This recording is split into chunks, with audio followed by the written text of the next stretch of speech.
Have you ever really thought about what happens inside your body when you get sick with something like hepatitis? We're going to take you on a step-by-step journey through a case of acute viral hepatitis, right from the moment the virus gets in all the way to recovery. It's really a fascinating story of a silent invasion, a huge battle, and hopefully healing. So here's our game plan.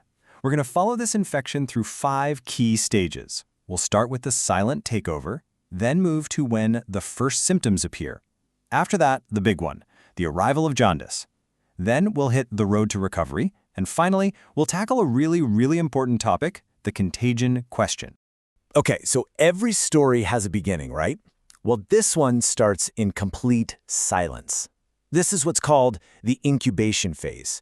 It's this period of quiet infiltration where the virus is basically setting up shop inside your body, and you have absolutely no clue it's even there. Now, for the next 2 to 6 weeks, this virus is incredibly busy.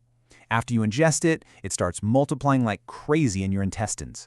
Then it hops into your bloodstream and gets a free ride to its main target, your liver. And all of this, it happens without a single symptom. Your immune system hasn't sounded the alarm just yet, but trust me, the battlefield is being set. After all those weeks of silence, your body's defenses finally wake up. The immune system has officially declared war. And this is when you actually start to feel sick. But here's the tricky part. These first symptoms can feel just like a dozen other things, like a common cold or the flu. This stage is called the prodromal, or pre-icteric phase. And honestly, it feels like a really nasty flu.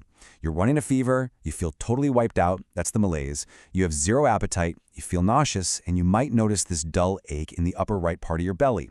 That's your liver starting to complain. These are the very first warning shots.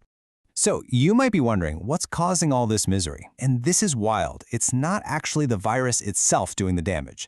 It's the collateral damage from your own immune system launching this huge counterattack. That awful rundown feeling you have, that's literally the sound of your body fighting for you. So, after those vague, flu-like symptoms, we get to the main event. This is the icteric phase. And this is when that classic, unmistakable sign of liver trouble finally shows up. The illness is about to reveal its true colors, literally. Now, before your skin changes color at all, the very first place you'll see it is in the whites of your eyes. They start to get this yellowish tint. It's a really subtle but absolutely critical clue that your liver is struggling to do its job. There's actually a medical name for this, scleral icterus. And for a doctor, seeing this as a huge diagnostic signal. It points them directly to a problem with a substance called bilirubin that's building up in the body. So why the eyes first? I love this. It's such a brilliant bit of biology.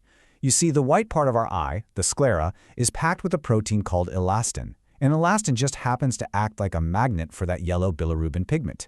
It soaks up all the bilirubin long before it ever has a chance to show up in your skin. How cool is that? As this icteric phase gets going, other classic signs start to pop up. Your skin does eventually turn yellow. Your urine gets really dark. That's because your kidneys are working overtime trying to get rid of all that extra bilirubin. At the same time, your stool might become pale because the bilirubin isn't making it into your gut like it should, and your liver itself might actually get bigger and feel tender to the touch. Okay, so that icteric phase is really the peak of the illness. After that, assuming your immune system does its job, your body finally starts to turn the corner. This is the beginning of the convalescent phase, the long road back to feeling like yourself again. The really important thing to get here is that recovery isn't like flipping a switch. It's a gradual process. First, your immune system has to completely clear out the virus. Then, slowly but surely, things start getting better. The jaundice fades, the fever breaks, and over several weeks, your liver function tests will creep back to normal. And for some viruses, like hepatitis A, winning this intense battle means you get lifelong immunity. We've just followed the whole internal journey of the patient, which is fascinating. But what about the risk to everybody else? This brings us to a really critical public health question. At what point in this entire process is a person most contagious? So when do you think a person is most infectious? I mean, logic would tell you it's during that icteric phase, right? When they're at their sickest with the yellow skin and all the symptoms. That seems to make the most sense. But biology tells a very different story. And here it is, probably the most important takeaway of this whole explainer. The patient is most infectious during the silent, totally symptom-free incubation period. Remember way back at the beginning how the virus first multiplies in the gut? Well, that's when viral shedding in the stool is at its absolute peak.